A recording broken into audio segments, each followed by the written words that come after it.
Sebelum kita mulai pelajaran hari ini, sebentar kita fokuskan dulu ya, sebentar supaya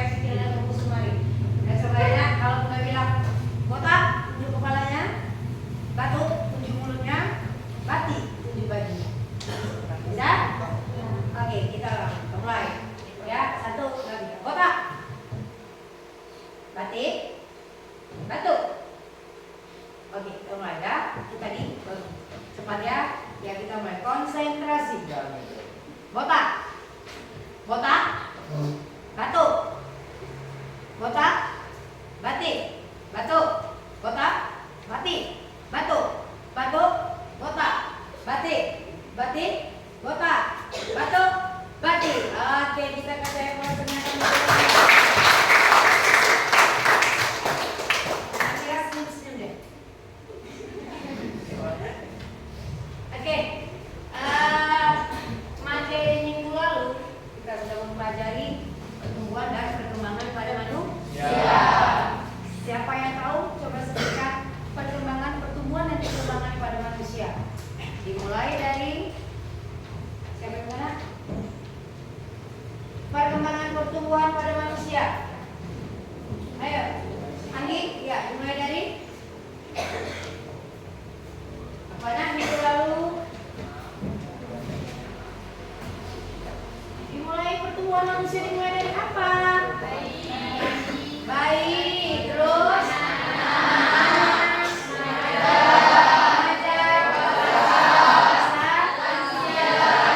atau manusia. Gak usah dituliskan habis mandulana ya karena di masa remaja siapa yang tahu angkat tangannya kita mengalami masa apa? Ya, pubertas. Betul, pubertas. Coba apa ya? Epat. Salah satu ciri-ciri pubertas pada pria, pada laki-laki. 1. Perubahan suara, good. Rekan? Mimpi basah, good. Ada lagi? Pertumbuhan jakun. Apa lagi? Ada yang tahu lagi yang cewek juga boleh jawab? Apa? Iya, di tempat-tempat tertentu. Ada lagi nak? Yes, itu dia. Ciri-ciri pubertas pada wanita, ayo. Iya, nak? Iya, terus? Sifat? Iya, bisa? Iya, mengalami menstruasi. Ada lagi? Payudara mulai membesar. Nah, ada yang tahu nggak? Ketika kita mengalami pubertas, sistem organ apa yang mulai mengalami pematangan? Ya, sistem reproduksi. Maka kita akan masuk materinya sistem reproduksi pada manusia. Dan nanti tujuan pembelajaran kita hari ini yang pertama, kita akan mempelajari organ-organ reproduksi pada manusia. Ada pria, pada wanita beserta fungsinya. Yang kedua, nanti kita akan mengamati yang kedua mengetahui proses gametogenesis, ya, yaitu proses spermatogenesis dan oogenesis. Dan yang ketiga, kita akan memperhatikan proses fertilisasi atau pembuahan. Jadi ada 3 yang mau saya sampaikan hari ini. Yang pertama, mengetahui organ-organ reproduksi pada manusia beserta fungsinya. Kemudian kita akan melihat proses spermatogenesis dan oogenesis serta proses fertilisasi. Oke, boleh buka bukunya. Kalian buka di situ sistem reproduksi pada manusia. Ya, Anda akan tampilkan tayangan. Ya, nanti sekali saya tayangan video.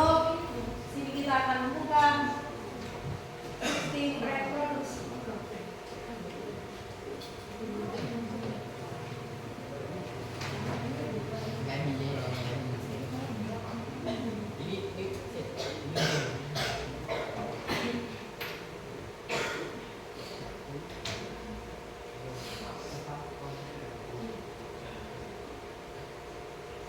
Oke.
Ya, bukan ya, nah, ini apa namanya?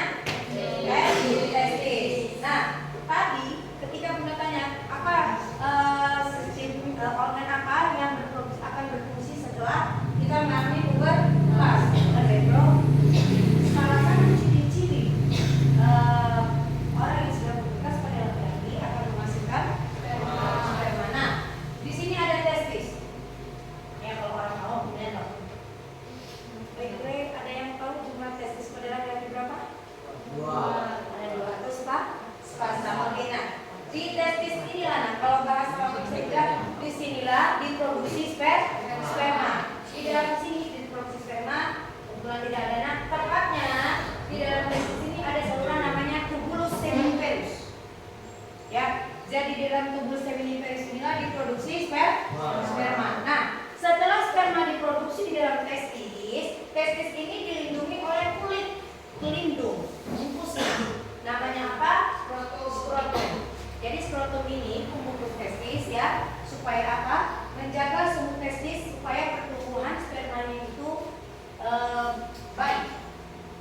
Kemudian di sini ada epididymis, ductus epididymis. Setelah sperma itu ini dia. Setelah sperma di sini dihasilkan, dia akan disimpan sementara di ductus epididymis. Di sini akan mengalami pematangan sperma. Nah, setelah dimatangkan di epididymis, ini yang tahu nggak ductus epididymis? Tahu nggak di mana ductus epididymis? Di mana? Tahu? Nggak tahu. Siapa? Iya ya, kalau misalnya di belakang testis itu. Kemudian dari sini, ini ada saluran namanya fasa diferensia. Fungsinya untuk apa? Dia akan menandakan sperma. Saluran sperma ya dari mana nak? Dari ductus epididymis. Kemana nanti disalurkan? Ke vesikula seminaris. Di situ apa? Di sini juga tempat penyimpanan mana? Kantong tempat penyimpanan sperma. Sementara sebelum dikeluarkan nanti melalui apa? Saluran ini ke uretra. Melalui apa? Melalui saluran ejakulasi. Dari sini terus kemari ke uretra. Nih, saluran ejakulasi. Ya. Jadi kita buat dia diproduksi di testis, dimatangkan di ductus epididymis, kemudian disalurkan melalui fasa diferensia. Ini masuk nanti ke kantong vesikula seminalis. Ya. Setelah itu nanti dari saluran ejakulasi akan disalurkan kemana nak? Ke uretra. Ya. Nah, nanti spermanya akan keluar melalui saluran uretra. Saluran uretra ini apa nih? Itu adanya di penis. Yang fungsinya apa? Mengeluarkan sperma. Ya. Di sini ada kantong kemih. Kantong kemih ini gunanya untuk, ada yang tahu? Ya, untuk kulit. Ya. Di sini ini sudah tahu yang namanya tulang kita. Kemarin kita belajar di sistem ekresi. Nah, di sini ada kelenjar prostat. Dia akan menghasilkan cairan. Untuk apa? Untuk memberikan nutrisi pada sperma. Nanti dia akan bergabung bersama sperma, nanti keluarnya menjadi cairan mani. Dikeluarkan melalui apa nak? Uretra. Nah, penis ini fungsinya adalah sebagai alat kopulasi. Pernah dengar kata kopulasi? Apa? Ada yang pernah mendengar alat kopulasi? Enggak pernah. Ini alat kopulasi ini artinya ini alat untuk menghasilkan sperma. Mana nak?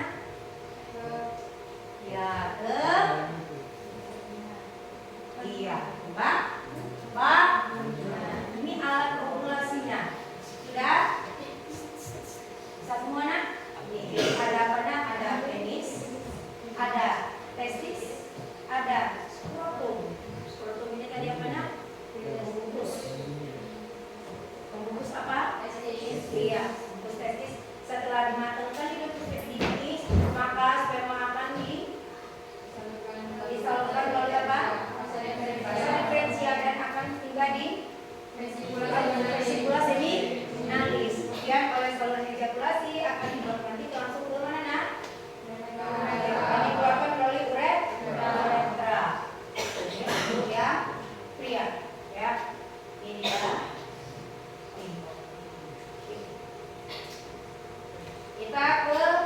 wanita.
Keluar dari mana? Dari ovarium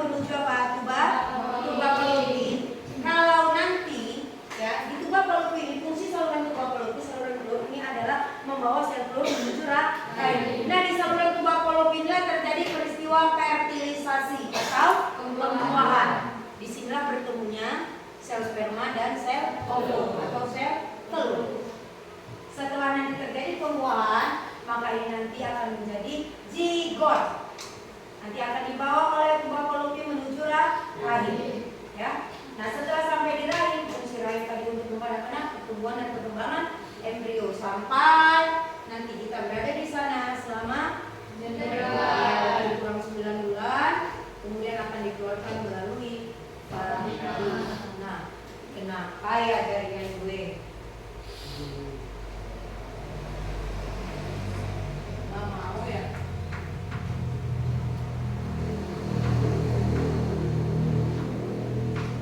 Sudah? Oke.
sobat jawab, nggak apa-apa dan laki-laki dulu.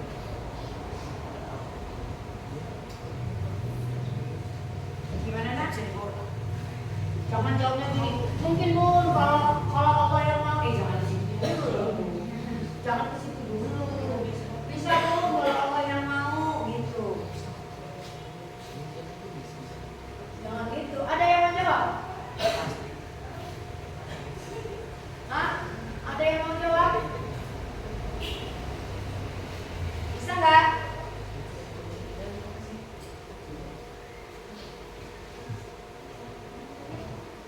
Ada yang mau jawab? Bisa? Bisa nggak? Bisa nggak? Kalau kita punya hanya satu ovarium, bisakah kita mempunyai apa keturunan? Masih mungkinkah kita mempunyai keturunan? Masih? Oke, kita mau lihat dulu ya gambarnya, gambarnya. Iya. Iya. Nih, coba lihat nih. Ini daripada pria, ini pada wanita. Ya, ini nak masih mungkin. Cuma kemungkinannya itu lebih kecil daripada yang punya dua ovarium. Asalkan ovariumnya itu menghasilkan apa? Sel telur, ya, dan sel telur dibuang. Jadi kemungkinan dia mempunyai keturunan masih ada. Ada lagi yang mau banyak ya? Bagus. Di dalam ovarium ini terdapat sel telur atau ovum. Pertanyaan sifat yang saya tanya, ada yang tahu nggak berapa jumlah sel telur yang ada di dalam ovarium dan kemungkinannya bisa habis nggak? Bisa habis. Ada yang tahu kira-kira berapa jumlahnya? Enggak.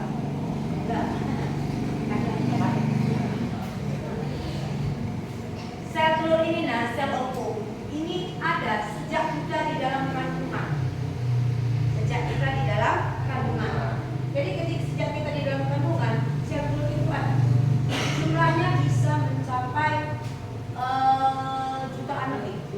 Nah, ketika kita dilahirkan, jumlah sel telur kita membawa jumlah sel telur itu 1 sampai 2 juta. Ya. Sampai nanti kita ke masa pubertas menstruasi, jumlah sel telur kita hanya tinggal 300 sampai 400. Inilah yang akan matang. Ya, ini yang akan matang setiap bulannya. Nanti kita akan masuk di siklusnya yang matang setiap bulan. Ya, 1 atau 2. Jadi sekitar jumlahnya 300 sampai 400. Berarti kan ada kemungkinan habis. Nah, ketika habis nilai disebut mana? Minus. Jadi ya. Oke, nih. Ini ovariumnya kalau dilihat seperti tangan bergerak keluar dari ovarium, ini akan masuk ke mana? Tuba Fallopi. Di sini nanti terjadi proses apa? Fertilisasi. Setelah nanti terjadi pembuahan, maka dia akan bersemayam di uterus dan nanti akan keluar berupa bayi janin melalui vagina. Kalau tidak dibuahi, maka sel telur ini akan meluruh di dinding rahim, pecah, akan keluar sebagai menstruasi. Makanya setiap bulan matang satu, nanti lama-lama akan habis. Next, nanti boleh tayangkan siklus menstruasi. Oke? Tidak ada yang bertanya, ini akan saya angkat ke gametogenesis. Dan kita mau lihat proses gametogenesis. Ini sensitif kali.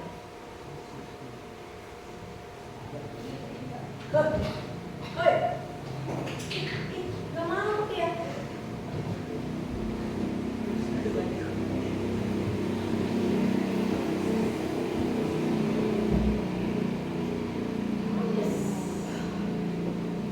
Sperma Spermatogenesis. Kalau yang nggak mau. Oke. Kita masuk ke spermatogenesis dan oogenesis. Ya, kita ambil di sini. Perhatikan nih. Ya. Spermatogenesis kita masih yang pertama. Ya, perhatikan. Nah, spermatogenesis ini adalah sel gamet. Itu sel kelamin sel kelamin jantan. Ingat waktu di kelas itu sudah belajar bahwa sel-sel itu bisa berkembang biak dengan cara membelah diri. Kalau masih ingat di kelas 7, pembelahan sel ada dua. Ada secara mitosis dan ada secara meiosis. Ya. Pembelahan sel secara mitosis ini berlaku untuk sel-sel tubuh. Ya, artinya dia memperbaiki sel tubuh seperti itu. Sedangkan meiosis ini nanti berlaku untuk sel kelamin. Jadi kita lihat, ini ada induk sperma, spermatogonum. Itu apa? Induk sperma. Dia akan mengalami pembelahan secara mitosis. Ya, secara mitosis menghasilkan satu anak yang diploid.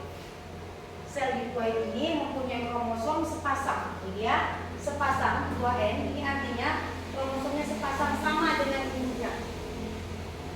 Ya. Kemudian dia akan mengalami meiosis pertama. Perbedaan pembelahan sel mitosis dan meiosis, dari pembelahan mitosis akan menghasilkan satu anakan dan satu tahap. Sementara pada meiosis dia akan menghasilkan dua anakan karena nanti ada dua tahap. Kita lihat, ini dia. Setelah dia mengalami mitosis, dia akan mengalami meiosis yang pertama. Berapa hasilnya? Ya, ini nanti menjadi apa nak? Ini namanya spermatosit primer. Nah, di sini nanti menjadi spermatosit sekunder. Hasilnya ada dua. Ingat tadi saya bilang pembelahan menjadi meiosis dua tahap yang menghasilkan sel anak yang haploid, hanya mempunyai satu kromosom. Tapi kalau yang diploid dia punya sepasang sama dengan induknya. Ya, jadi ini dia. Kemudian yang meiosis menghasilkan seperti ini. Menghasilkan dari spermatosit sekunder akan menghasilkan dari satu sperma sekunder, ini akan menghasilkan dua spermatid. Ini dia. Jadi berapa nak? Jadi berapa? 4. Nah, yang 4 ini nanti akan mengalami diferensiasi pematangan sehingga akhirnya menghasilkan spermatozoa. Ini dia. Ya, jadi pertama dia mengalami mitosis, menghasilkan satu sel anak yang diploid, yang jumlah kromosomnya sama dengan jumlah induknya. Jadi kalau pada laki-laki kromosomnya XY. Ya. Sama, ini dia. Kemudian nanti menghasilkan apa? Di spermatosis sekunder dia mengalami pembelahan meiosis pertama menjadi apa nak? Dua sel anak yang apa? Yang haploid. Kemudian dia mengalami pembelahan secara meiosis yang kedua akan menghasilkan spermatid. Jadi nanti akan menjadi 1 menjadi 2 akan menghasilkan 4 sperma. Kemudian dia mengalami diferensiasi pematangan menghasilkan spermatozoa atau sperma. Seperti itulah apa nak? Apa? Siklus apa nak? Sperma. Iya. Sekarang saya masuk ke oogonium. Berarti itu apa nak? Oogenesis. Ini oogonium ini adalah induk apa? Ovo. Dia mengalami pembelahan secara mitosis menghasilkan satu sel anakan. Kemudian sama, dia akan mengalami pembelahan secara meiosis akan menghasilkan ini tadi namanya oosit primer.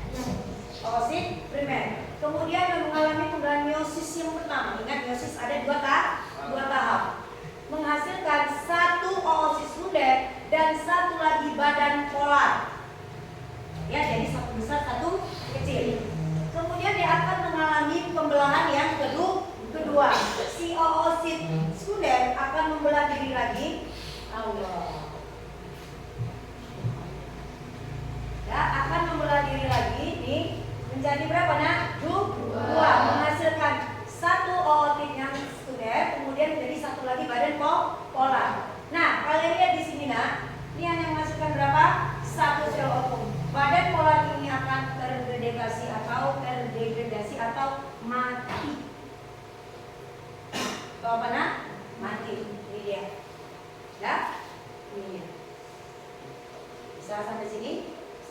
Nah, jadi ada satu sel ovum. Jadi dari satu sel induk yang dihasilkan juga satu sel anaknya. Nah, sekarang kita lihat ya, bagaimana sel apa?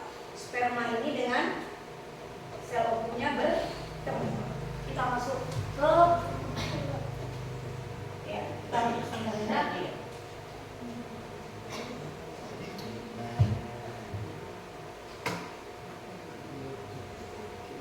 kita masuk ke peristiwa apa?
Fertilisasi. Ayo kau. Hop.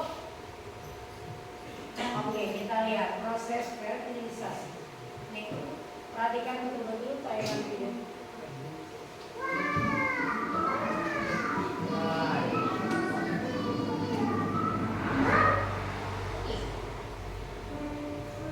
Fertilization is the epic story of a single sperm placing incredible odds to unite with an egg and form a new human life.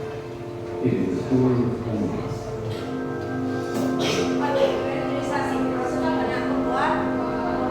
During fertility groups, about 300 million sperm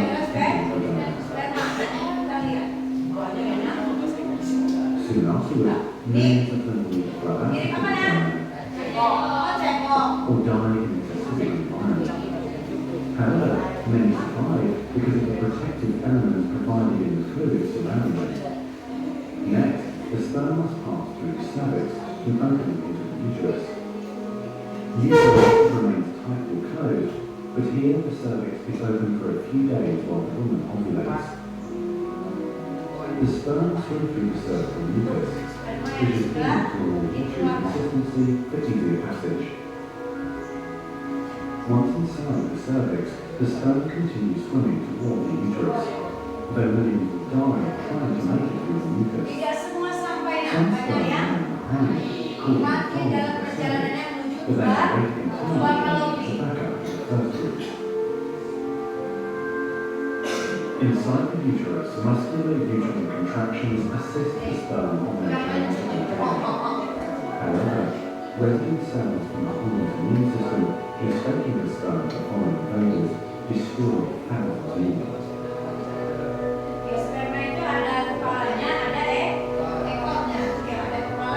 Next, half the sperm head is evacuated by tube, while the other half swims in the tube containing the unfertilized egg. Now, only a few thousand remain. Inside the fallopian tube, tiny cilia push the egg toward the uterus. To continue, the sperm must surge against this motion to reach the egg. Some sperm get trapped in cilia and fly. During this part of the journey, chemicals in the membrane contract cause the membranes covering the head of the sperm to change. As a result, the sperm become hyperactive, swimming harder and faster toward their destination.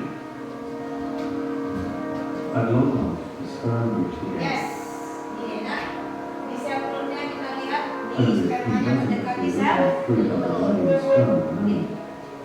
The egg is covered with a long cells full of the other. The sperm pushes through this layer to reach the outer layer of the egg, the zona pellucida. When sperm reach the zona pellucida, they attach to specialized sperm receptors on the surface, which triggers their acrosomes to release digestive enzymes, enabling the sperm to burrow into the layer. Ada satu yang berhasil, dia masuk ke Inside the zona pellucida is a narrow, fluid-filled space just outside the egg cell membrane. The first sperm to make contact will fertilize the egg. After a perilous journey and against incredible odds, a single sperm attaches to the egg cell membrane. Within a few minutes, their outer membranes fuse and the egg pulls the sperm inside. This event causes changes in the egg membrane that prevent other sperm from attaching to it. Next, the egg releases chemicals that push other sperm away from the egg, which creates an impenetrable fertilization membrane. As the reaction spreads outward, the zona pellucida hardens, trapping any sperm unlucky enough to be caught inside. Outside the egg, sperm are no longer able to attach to the zona pellucida. Meanwhile, inside the egg, the tightly packed nanogenetic material spreads out. A new membrane. Jadi itu apa? Oke, ini bahasa Indonesia. Halo teman-teman, berjumpa lagi bersama saya Pak Bagus. Jika dengan fertilisasi atau dikenal dengan pembuahan, pertanyaannya, bagaimana proses pembuahan itu bisa terjadi pada tubuh manusia? Saat ini tidak akan lama. Sama Sebelum sebenarnya. proses pembuahan berlangsung, Yang kami kenalin ya. populasi Ayo, Wario, ini ada apa nih? yaitu keluar Sampel ya. Atau sampel yang mantap ini akan dibawa kemana? terjadi sejak Ke sapi wanita ada banyak telur. Namun dalam setiap bulan ada satu telur yang berada dalam sebuah tahun yang disebut dengan folikel. Ya, ini tadi apa dah? Untuk menjadi Bakal. setelah matang, telur akan keluar dari folikel sehingga terjadilah ovulasi. Sel telur berada di dua falopia dan Ini perlahan apa menjadi namanya? umur sel telur di dalam dua falopia hanya 20%. Ketemu di saluran dua Sehingga Falopi. apabila tidak ada sperma yang membuatnya, maka ia akan mati dan kehamilan tidak akan terjadi. Kalau dia Setelah sel telur meninggalkan folikel, folikel dalam ovasi kemudian berkembang menjadi corpus luteum. Corpus luteum ini menghasilkan hormon progesteron yang bertugas menembakkan lapisan generasi dengan fungsi dan aliran darah sehingga siap sebagai rumah bagi sel telur yang sudah tumbuh. Jika sperma dihasilkan sekali dalam ejakulasi, sesaat setelah sperma masuk pada mulut lagi, sel sperma bergerak menuju langit untuk mencari sel telur yang makan dan siap untuk dibuat. itu dia. Dan jika sperma Hanya dipasang, sedikit ya karena dari bulan yang sampai ke Falopi. Ya. Oh, dan hanya satu yang dapat mencapai dan hidup di dalam hidung telur. Sperma kemudian mempenetrasi ke dalam sel ini telur. Kemudian mengkombinasikan materi genetикnya dengan sel telur dengan Ada proses satu yang disebut berhasil. pembuahan. udah berhasil. Sel telur yang sudah mengalami pembuahan selama perjalanan menguji zigot akan mengalami beberapa perubahan. Tidak lama lagi, zigot akan mengejar pada sel dan disinilah zigot akan berkembang menjadi embrio dan akhirnya akan menjadi sel. Ini setelah dia mana? Setelah dibuat, zigot dapat berkembang menjadi embrio. The next yang dia berkembang dengan bakal jadi dari microbio. Ya, oke, selesai. Oke, selesai. Udah. Sekarang ada yang mau tanyakan dari sini? Ada yang mau tanyakan dari sini sebelum kita selesai? Ini adalah saya kasih per kelompok ya. Ini ada tujuannya ya. Saya bagikan, silakan diisi. Per kelompok saya kasih waktu 10 menit untuk menjawabnya. Dari yang paling yuk. Buat nama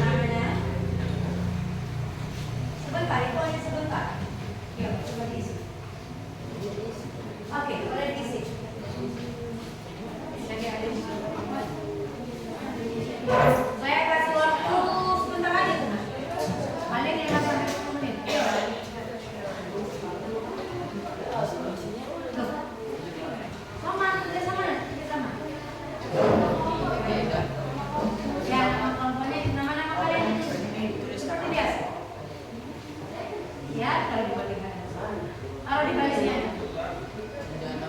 Oke. Di situ saya kasih yang pertama itu organ reproduksi pria dan wanita. Kemudian yang kedua pada proses gametogenesis, yaitu spermatogenesis dan oogenesis. Oke, isi ke dalamnya tadi. Ayo.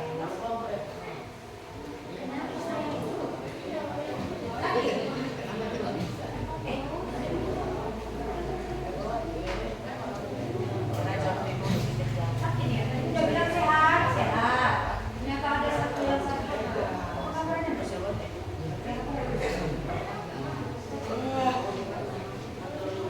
Ya dibawa aja hasilnya. Udah demam kali ini.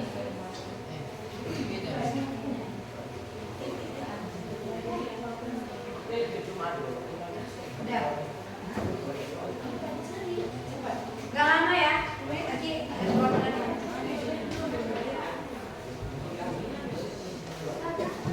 Dari tayangan yang kalian saksikan tadi, coba isi semuanya.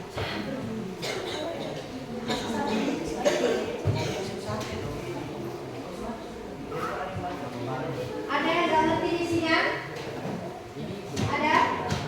Ada dua saya kasih. Satu bagian spermatogenesis dan oogenesis. Satu lagi apa ya?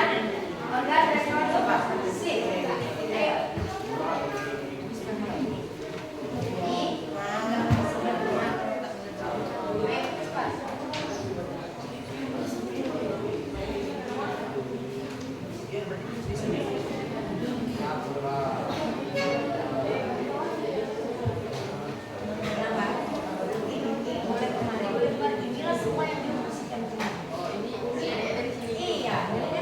Pilihannya ada di situ, Bunda Kasiana.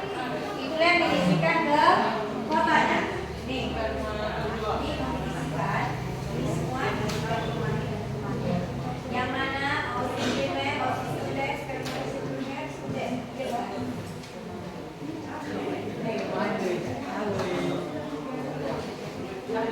Udah. Ayo, ini tinggal diisikan. Ini diisikan kembali. Ini ayo. Mana Mas? Tolong aja. Ini cuma diberikan yang Bunda jelaskan tadi. Mulai dari spermatogonium, oogonium, menjadi oosit, oosit primer, oosit sekunder. Ayo. Berdua. Kenapa berdua? Dari spermatogonium menghasilkan apa nak? Spermatosit primer, kemudian menjadi apa? Sekunder, kemudian menjadi spermatid dan akhirnya menjadi spermatozoa. Kan itu dia. Dari oogonium kamu mau saja nak? Iya. Berdua. Nah. Ayo.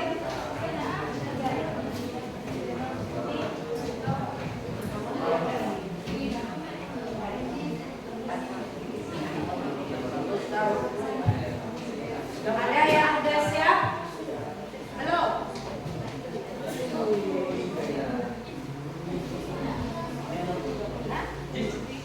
Tadi kan dari spermatogonium menjadi apa?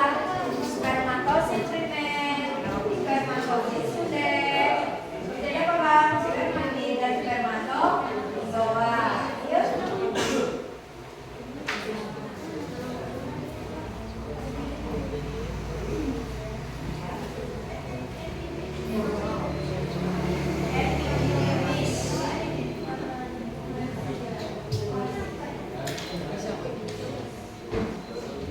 Mulai dari testis itu saluran apa? Yes, baru nanti dia singkat di kantung. Vesikula seminalis.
endometrium dinding rahim. Yes. Tadi belum. Endometrium tadi tidak sana itu dinding rahim. Endometrium itu dinding rahim. Ya. Kenapa?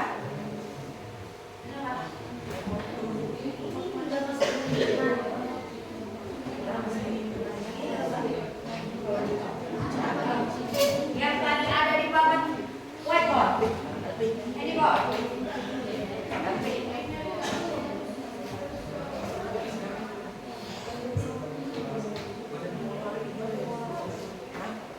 Endometrium dinding rahim.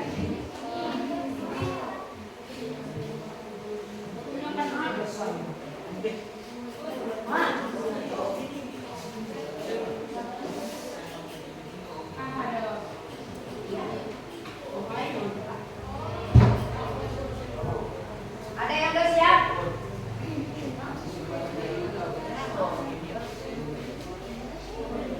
Ya. Ini buat. Ini apa? Oke. Nesis. Ini spermatogenesis. Ini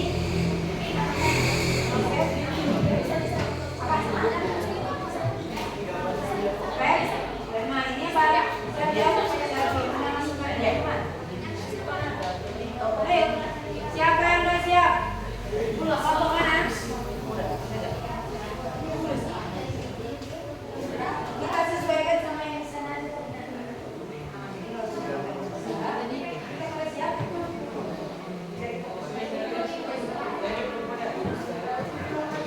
Oke. Dari kelompok ini, karena dia masuk untuk yang reproduksi wanita. Yuk, bacakan hasil. Siapa men? Oke, Dai. Sama-sama kita dengar ya. Di situ aja nggak apa-apa. Sendiri. Ya. Ya. Nah, itu sebutkan dulu nah organ-organnya. Oke, apa yang coba lihat? Ini organnya ada ovarium, ya, falopit, endometrium, infundibulum, uterus, cervix, dan vagina. Ya. Sebuah falopit itu untuk menghubungkan ovarium dengan uterus. Yes. Ovarium itu berfungsi sebagai tempat oogenesis atau membuat sel telur. Ya. Vagina itu tempat keluarnya bayi. Ya. Uterus itu merupakan tempat embrio tumbuh dan berkembang selama kurang lebih 9 bulan ke 10 hari. Next. Ya. Lagi.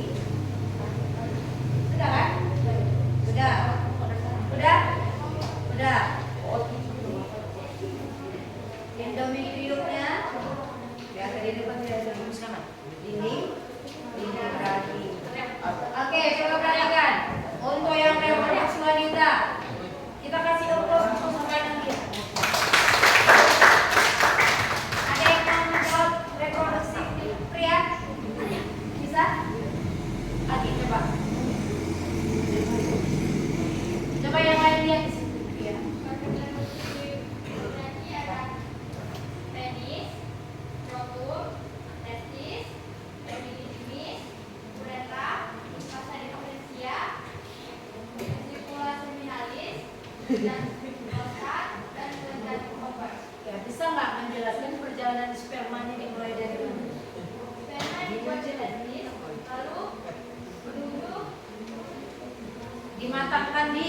dimatangkan di epididymis, Yes.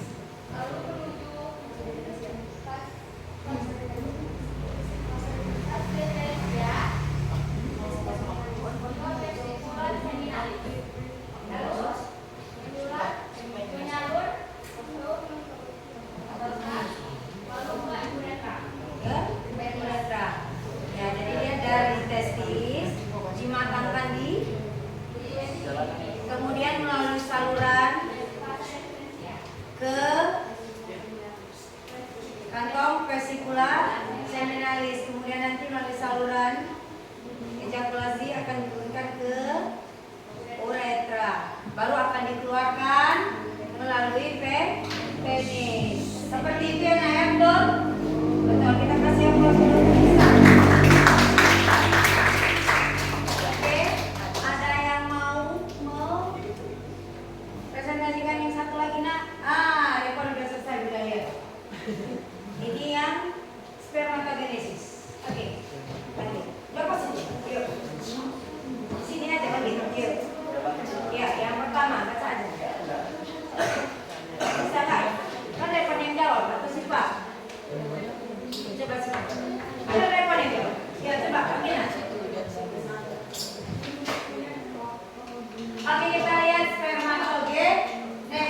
Lihat.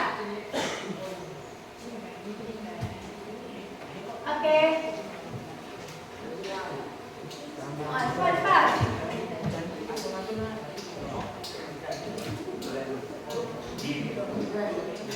Ayo, apa nak? Iya. Ya, itu sperma. Iya, kemudian spermatosit menghasilkan spermatosit primer. Terus? Ya.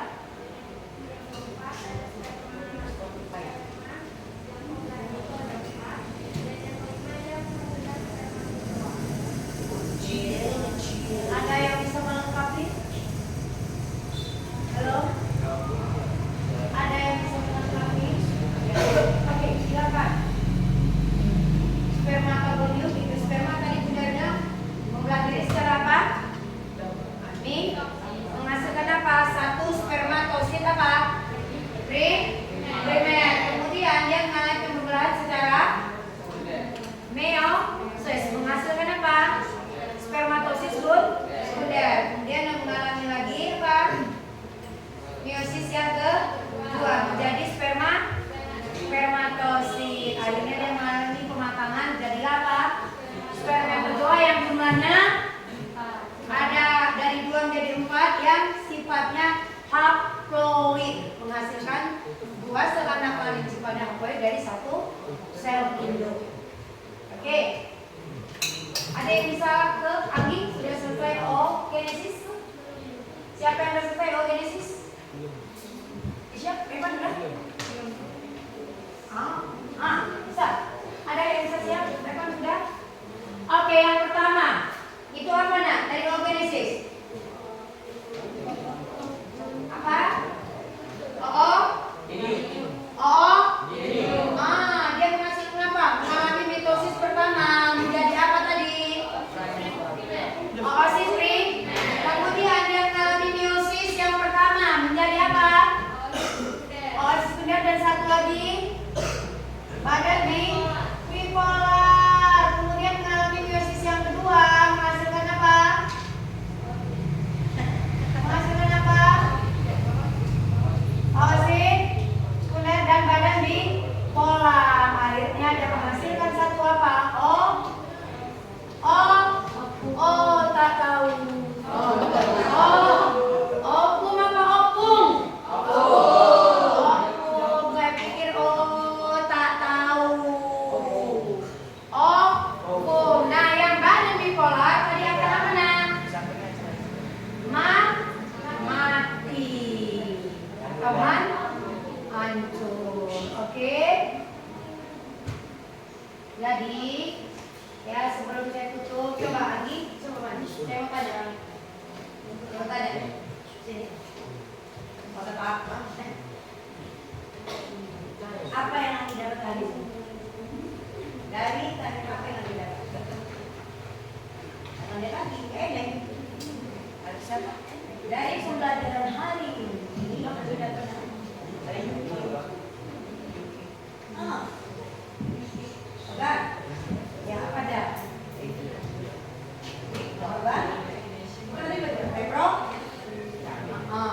Apa saja dulu yang kita bisa sebutkan? Ovario.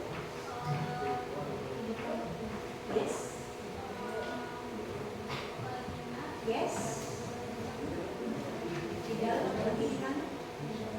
9 bulan. Ya atau namanya? Oke, silakan duduk. Bisa apa siapa ini ya?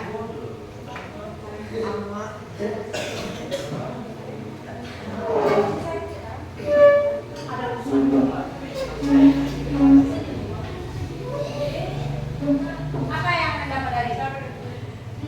Anda dapat organ reproduksi wanita. Bukan organ reproduksi pria. Apa aja? Organ reproduksi pria. Dari kita belajar. Dimulai dari dok, apa? Mana?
sequensia menuju ke vesikula seminalis untuk diistirahatkan, dimatangkan, kemudian akan diedarkan melalui uretra dan akan dikeluarkan melalui penis.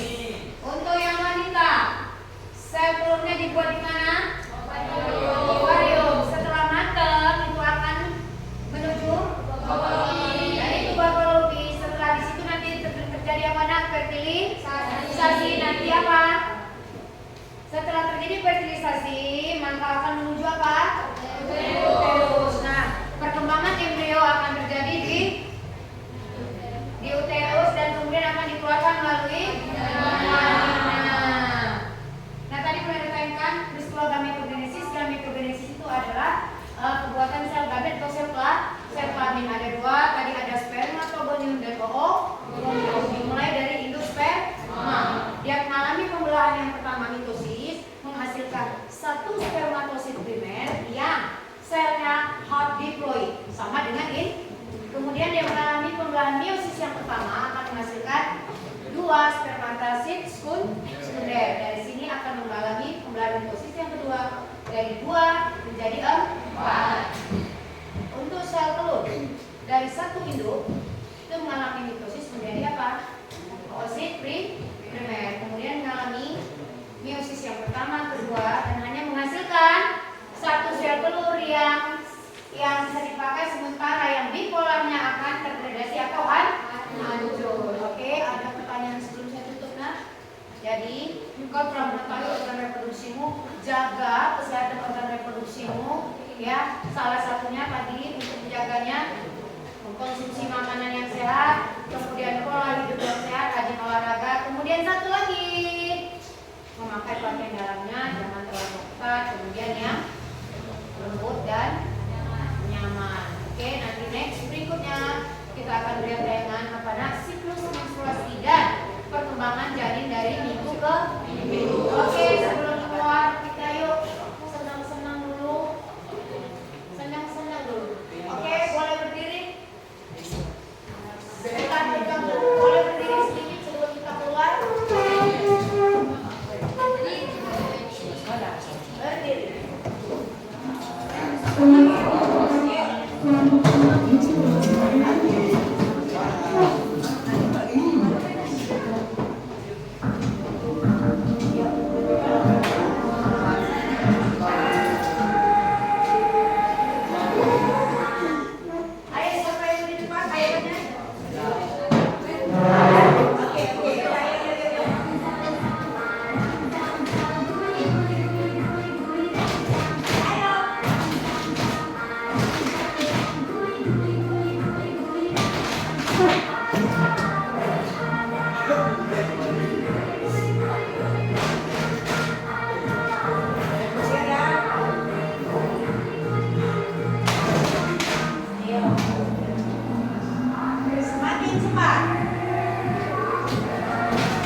Sampai ketemu nanti next di pelajaran berikutnya.